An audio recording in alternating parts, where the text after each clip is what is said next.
Rheneas the Brave Engine.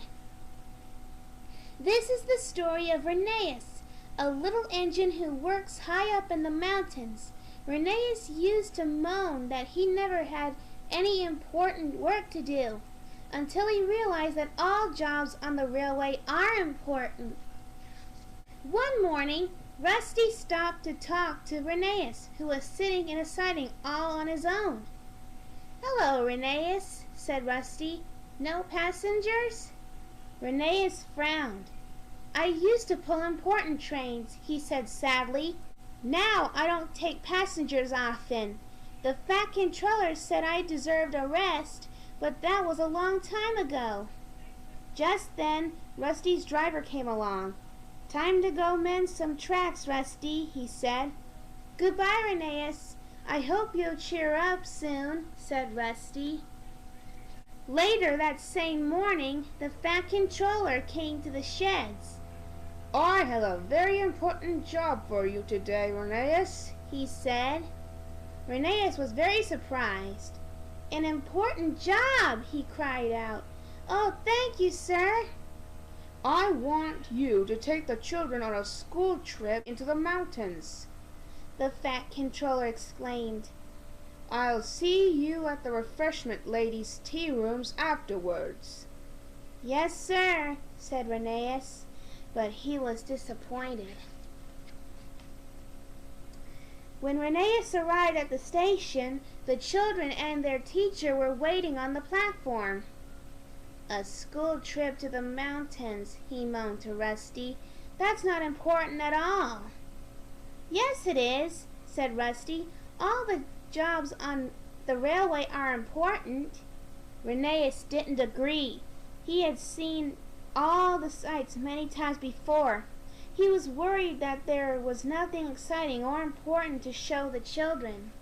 The fat controller had told Rheneas' driver to stop at all the sights around the island of Sodor.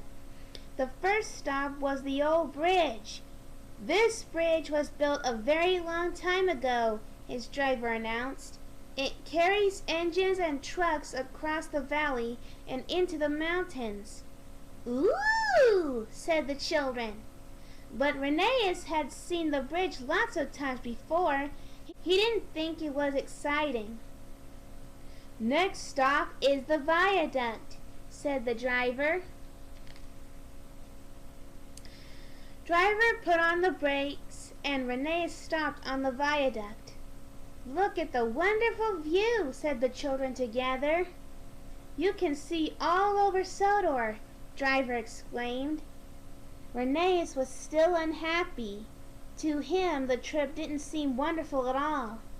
"I must think of something important to show them," he puffed to himself. Meanwhile, Rusty was busy repairing a small branch line. The foreman inspected the rails. He saw that the heavy rains had shifted the ground from under the tracks.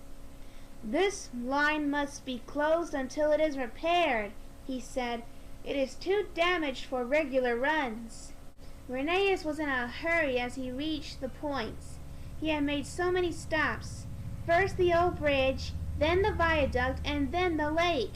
He was afraid that he would be late for the fat controller. "I'll make up time! I'll make up time!" he puffed.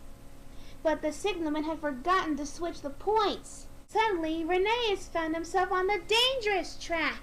"Oh no!" cried Rheneas' driver.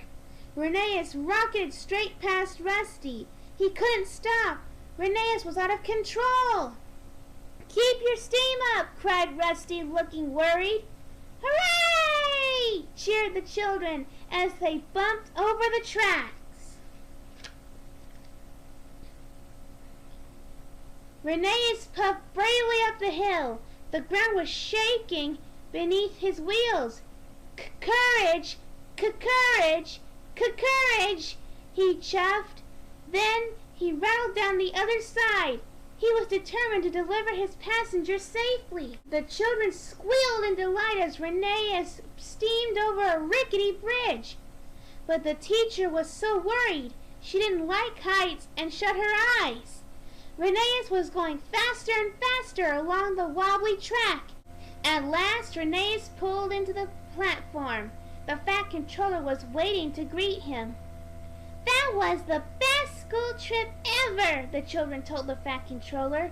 Their teacher wasn't so sure. "Well done, Rheneas," said the fat controller. "You brought your passengers back safely. That is what is important." Rheneas beamed with pride. Now he knows that all the jobs on the railway are important. The end.